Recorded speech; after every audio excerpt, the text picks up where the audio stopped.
Vamos continuar conversando com o Arthur da Pieve. E no bloco anterior você falava, eu te provoquei, né, só do russo. Isso tem uma salada aí russa interessante. Como é que é? Conta essa história pra gente. Não, a Turquia sempre foi um país muito alinhado com os Estados Unidos, né? Sempre foi um aliado fiel dos Estados Unidos ali na Ásia Menor, no Oriente Médio, ali por perto.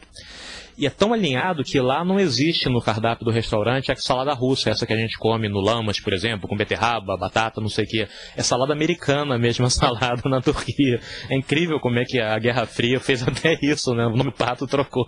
Legal, legal, bacana. Cazuza ou Renato Russo?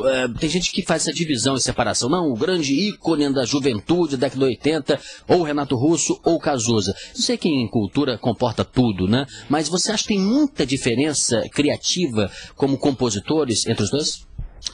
Tem sim. Acho que tem duas coisas assim, que são bem diferentes. Três, na verdade. A primeira é a diferença de influências. O Cazuza é um cara de MPB. É um cara que sempre gostou de cantar MPB, foi criado por conta do João Araújo no meio de MPB e foi empurrado um pouco pelo Léo Jaime pro Barão Vermelho, que gostava de rock, né, que era o povo do rock, saiu-se muito bem, mas assim que ele saiu do Barão Vermelho, ele novamente enveredou pela MPB, que era a praia dele. E o Renato não, um cara ligado na tradição do rock, no punk rock, etc. Isso é uma primeira diferença. Uma segunda diferença é que o Cazuza compunha muito com emoção. Uma coisa muito epidérmica, exagerado, aquela coisa, né, largada no mundo. E o Renato, mesmo quando ele é emocionado, as letras dele nasceram de um trabalho deliberado, intenso em cima daquilo. Ele queria chegar a uma forma precisa, diferentemente do Cazuza, que era mais espontânea a criação. E uma terceira diferença que eu vejo é que o Cazuza, ele fotografou muito bem o período de vida dele, né? Você tem nas músicas dele uma cara de Rio de Janeiro dos anos 80, muito marcada, as referências, o modo de falar, né? Tudo aquilo é carioca anos 80. E o Renato, nesse trabalho deliberado dele de burilar a letra, fez exatamente o contrário. Ele tentou tirar as referências temporais e locais da música dele, de modo a que ele tivesse tanta empatia no Amapá quanto no Rio Grande do Sul. Claro que pessoas no Amapá ou no Rio Grande do Sul vão ter empatia com Cazuza também, mas o Renato pensou em potencializar essa empatia tirando referências a Brasília ou ao Rio de Janeiro. Muito poucas músicas dele têm referências geográficas. Eu me lembro que quando o Cazuza morreu, eu estava em Brasília, até participei de uma edição especial que foi muito vitoriosa, assim, do ponto de vista de mostrar um retrato, perfil, ainda na Rádio CBN, porque lá em Brasília eu encontrei pessoas que tinham trabalhado com ele, tinham sido até alunas dele, que ele foi professor de inglês e tudo mais. Mas tem um elemento, quando ele morreu, a mãe dele relutou em tocar no assunto, até admitir, da homossexualidade dele. É bastante compreensível uma mãe sentir, naquele momento, a dor da perda do filho, todo o resto era consequência. Mas como é que o Renato Russo convivia até publicamente com esse fato concreto que até hoje é cercado de preconceito? Uhum. Ele tinha contado para a mãe há bastante tempo, né? Então quando ele morreu não era nenhum mistério para a família. E posteriormente ela falou, olha, hoje em dia, na época realmente eu tinha uma resistência a isso, porque aquela coisa de mãe, né, netinho, não sei o que, acabou que ela tem um neto, né, Juliano. Mas aquilo na minha cabeça não batia muito bem, ela dizendo, mas hoje em dia eu vejo que ele foi muito corajoso, ele agiu com grande hombridade, né, falando isso, se declarando. Na verdade foi uma entrevista para mim, no Jornal do Brasil, que ele se declarou pansexual, ele não falou que era homossexual. Falava em meninos e meninas, não é isso? Meninas, foi no disco Quatro Estações, então o disco lançava essa bola, mas aí na entrevista ele falou, não, é isso mesmo, eu gosto de meninos e meninas, então eu sou pansexual, não sei o quê.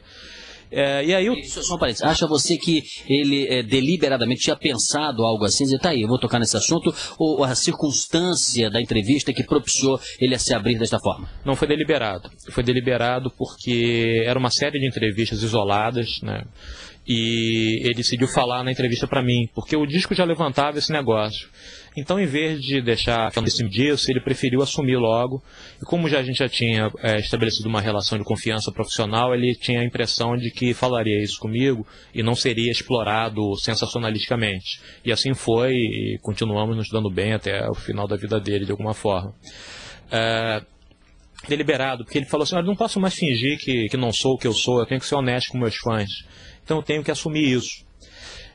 Ele convivia com isso, mas ele dizia, eu não quero ser um mártir da causa gay, eu não quero morrer de AIDS. E nessa mesma entrevista ele fala isso. E essa descoberta teria acontecido ainda na adolescência, na fase adulta, mais tarde? Ele chegou a conversar com você sobre isso? Ele dizia assim, a primeira vez que ele sentiu atração por um homem bonito foi vendo Paul McCartney, eu acho que no Cheio do Iê, Iê, Iê. Mas naquela altura ele era muito jovem, então não sentiu uma coisa assim, não sabia o que era. E só anos depois, é claro, que ele foi elaborar isso. Né? E ele não queria fazer disso um estandarte. Né? Não só isso, como a própria doença, ele morreu sem... Inclusive ele falava muito pouco para a imprensa, quer dizer, em comparação a outros artistas, era mais comedido, mais reservado, talvez até componha um pouco essa parte do mito também, né? Cria um certo mistério, uma certa sombra sobre alguém. Ele tinha algumas pessoas e alguns órgãos com os quais ele não falava, porque ele tinha achado que tinha sido tratado desrespeitosamente. Por exemplo? Ele não falava com a Veja, por exemplo. Né? Não é o único, né? Muita gente não quer falar com a Veja. Não é o único, mas ele não falava porque alguma coisa tinha sido desrespeitosa, etc. Tenho a impressão que uma época também ele não falou com a Folha de São Paulo, por alguma razão que eu não tenho lembrança do que era. E aí isso ajuda a compor um pouco a aura, você tem razão, né? A aura do sujeito que não fala com todo mundo, que não se expõe, né? Que não vai fazer playback em programa de televisão. Ele construiu, todo mundo que conviveu com ele sabe que ele construiu, a despeito do imenso talento, do gênio, esse gênio se nutria também de uma grande deliberação. Eu vou fazer isso, não fazer aquilo, porque isso aqui vai marcar mais as pessoas do que se eu fizer aquilo. A ordem das músicas em cada disco, o título de cada disco, era uma cabeça muito poderosa, funcionando a serviço de um projeto. Ele falou para os pais muito jovens, assim, olha, eu vou ter a maior banda de rock do Brasil. É o que ele conseguiu fazer. Né? A propósito, vamos abrir aí um parênteses, uma discussão que antes até tinha mais atualidade do que hoje, mas ainda é uma caixa preta. Essa história dos segundos cadernos, né, da Folha Ilustrada, das páginas de cultura das revistas, do Caderno B, quando o Jornal do Brasil ainda tinha um prestígio maior do que tem, sempre se dizia que os jornalistas de cultura, e você é um deles, ou era mais até um deles, influenciavam a ponto de selecionar coisas, não digo manipular, não vi exatamente, mas eram criticados pela visão que davam à cobertura jornalística, e esse era um período que o Caetano reclamava, o Renato Russo, o idem. O que você acha que tem a dizer sobre isso, os artistas produzindo e os jornalistas divulgando essa produção criticamente? O engraçado é que normalmente aqueles que se queixam mais são aqueles que são mais beneficiados, né?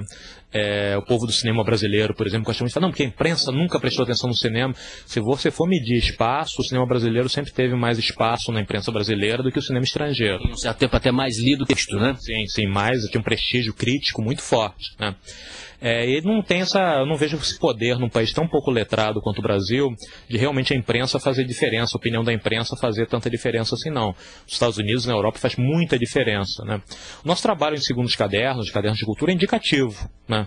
A gente tem que ser honesto com aquilo que a gente acha e o leitor é que vai fazer a avaliação dele. Sim, mas há uma igrejinha ou havia de esse pode, aquele não, esse aqui não deve cobrir, aquilo ali vamos dar uma cobertura desta forma, deliberada, prévia ou preconceituosa no dia a dia?